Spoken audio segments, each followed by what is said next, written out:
Ang ating mga kaparian ay biyaya mula sa Panginoon. Sila ang mga pastol na patuloy na naghahanap sa atin sa tuwing tayo'y naliligaw ng landas.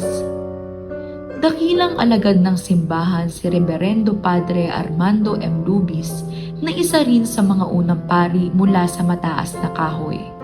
Tubong Barangay Kalingatan, anak ni Ginoo at Ginang Agripina Lubis at Filino Lubis. Isinilang siya noong ika-6 ng Mayo taong 1953. Nagkaroon siya ng elementaryang edukasyon sa Kalingatan Elementary School. Nagpatuloy siya sa St. Francis de Sales Seminary sa Marawi, Lipa City, Batangas hanggang sa makapagtapos.